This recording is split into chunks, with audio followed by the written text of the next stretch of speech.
তিন প্রকার লোকের দিকে তাকিয়ে আল্লাহ রাব্বুল আলামিন হাসতে থাকেন, অত্যন্ত খুশি হন। রাসূল করিম সাল্লাল্লাহু আলাইহি সাল্লাম তার হাদিসের মধ্যে বলেন, সালাসাতু ইয়াদহাকুল্লাহু ইলাইহিম, তিন প্রকার লোকের দিকে তাকিয়ে আল্লাহ রাব্বুল আলামিন হাসতে থাকেন।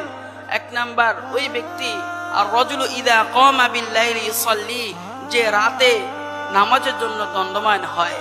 দুই নাম্বার ওয়াল কওম ইযা সাফফু ফি সালাতি, ওই সম্প্রদায় ওই সমস্ত লোকের দিকে তাকিয়ে আল্লাহ রাব্বুল আলামিন হাসতে থাকেন যারা নামাজের জন্য নামাজের কাতার সোজা করে। তিন নাম্বার ওয়াল কওম ইযা সাফফু ফি কিতালিল আদুবি, ওই সমস্ত লোক যারা শত্রুর সাথে যুদ্ধ করার জন্য সারিবদ্ধ হয়। তাহলে এক নাম্বার বলেছিলাম, যারা রাতে নামাজের জন্য দণ্ডায়মান হয় তাদের দিকে আল্লাহ রাব্বুল আলামিন তাকিয়ে হাসতে থাকেন। কারণ রাতে একজন বান্দা যে নামাজের জন্য দণ্ডায়মান হয় সেটা আল্লাহ তাআলাকে সন্তুষ্টির জন্যই দণ্ডায়মান হয়, সে দাঁড়ায় আল্লাহ তাআলার জন্যই, অন্য কারোর জন্য নয়।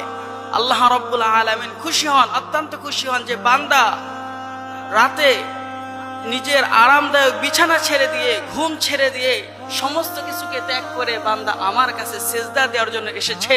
এই জন্য আল্লাহ রাব্বুল আলামিন অত্যন্ত খুশি হন, খুব আনন্দিত হন।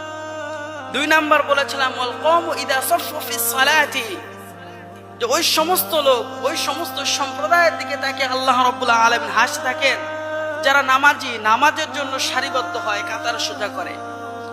কাতার সোজা করে কারা? যারা মসজিদে গিয়ে নামাজ আদায় করে, 5 ওয়াক্ত মসজিদে গিয়ে নামাজ আদায় করে, তাদেরকে দেখে আল্লাহ রাব্বুল আলামিন খুব খুশি হন। যখন মুয়াজ্জিন আল্লাহু আকবার আল্লাহু আকবার আল্লাহু আকবার আল্লাহু আকবার আশহাদু আল্লা ইলাহা ইল্লাল্লাহ আশহাদু আল্লা ইলাহা ইল্লাল্লাহ আশহাদু আন্না মুহাম্মাদুর রাসূলুল্লাহ আশহাদু আন্না মুহাম্মাদুর রাসূলুল্লাহ, এইভাবে যখন ইকামত দেয় বান্দারা আস্তে আস্তে আস্তে আস্তে এসে কাতার সোজা করে, ওই দৃশ্য দেখে আল্লাহ রাব্বুল আলামিন হাসতে থাকেন, অত্যন্ত আনন্দিত হন। বান্দা আমার জন্য, আমার ইবাদত করার জন্য একত্রিত হচ্ছে, সারিবদ্ধ হচ্ছে, এই দৃশ্য দেখে আল্লাহ রাব্বুল আলামিন হাসতে থাকেন, অত্যন্ত খুশি হন। সুবহানাল্লাহ। তিন নাম্বার বলেছিলাম ওই ব্যক্তি ওই সম্প্রদায়ের দিকে আল্লাহ রাব্বুল আলামিন হাসতে থাকেন যখন শত্রুর সাথে যুদ্ধ করার জন্য যখন তারা সারিবদ্ধ হয়ে দাঁড়ায়, তাদেরকে দেখে আল্লাহ রাব্বুল আলামিন হাসতে থাকেন। কেমন হাসতে থাকেন?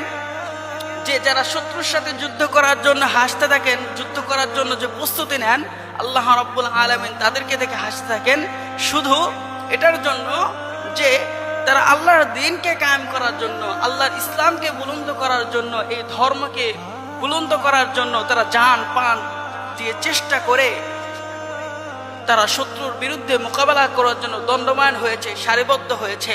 বিজয় তো দিবে আল্লাহ তাআলা, কিন্তু তারা যে সারিবদ্ধ হয়েছে, তারা যে মুখোমুখি হয়েছে, এই দৃশ্য দেখে আল্লাহ রাব্বুল আলামিন খুবই খুশি হয়ে যান আর হাসতে থাকেন। সুবহানাল্লাহ।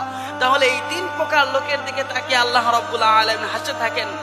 তাহলে আল্লাহ রাব্বুল আলামিন আমাদেরকে এই তিন প্রকারের মধ্যে আল্লাহ রাব্বুল আলামিন কবুল করুন, আমিন।